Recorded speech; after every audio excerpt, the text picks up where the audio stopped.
اعوذ باللہ من الشیطان الرجیم بسم اللہ الرحمن الرحیم۔ السلام علیکم ورحمۃ اللہ وبرکاتہ۔ امید کرتی ہوں سب خیر و عافیت سے ہوں گے۔ میں آپ کی استاد شاہدہ سلیم۔ آج ہمارا مطالعہ قرآن حکیم حصہ اول کی کلاس کا وقت ہے، تو اپنے سبق کا آغاز کرتے ہیں۔ ہمارا سبق ہے قصہ حضرت آدم، جس کی مشق کا سوال نمبر 5 ہم مکمل کریں گے۔ سوال نمبر 5 کیا ہے؟ درج ذیل جملوں کے بارے میں بتائیے کہ وہ کس کا قول ہے۔ قول کہ کس کی زبان سے کہے ہوئے الفاظ ہیں۔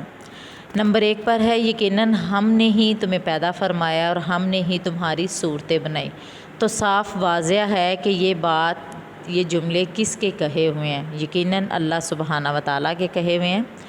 اب آگے ہے، اے ہمارے رب، ہم نے اپنی جانوں پر ظلم کیا، اگر تو نے ہمیں نہ بخشا اور ہم پر رحم نہ فرمایا تو ہم نقصان اٹھانے والوں میں سے ہو جائیں گے۔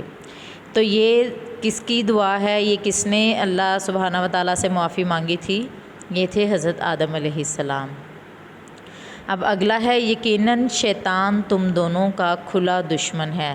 تو یہ کس نے کہا تھا؟ شیطان خود تو نہیں کہے گا نا کہ شیطان تم دونوں کا کھلا دشمن ہے۔ آگے ہے، مجھے آگ سے پیدا کیا اور اس کو مٹی سے پیدا کیا ہے۔ یہ کس کا تکبر تھا؟ یہ جملہ کس نے کہا تھا؟ یہ شیطان نے کہا تھا۔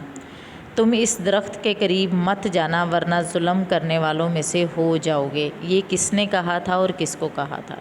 یہ ہے آپ کا سوال نمبر 5۔ یہاں میں نے آپ کے لیے حل کر دیا ہے، تو آپ لوگوں نے اپنی کتابوں پر یہ سوال مکمل کرنا ہے اور اس کو یاد بھی کرنا ہے، سمجھنا ہے، اس کی زیادہ سے زیادہ پریکٹس کرنی ہے۔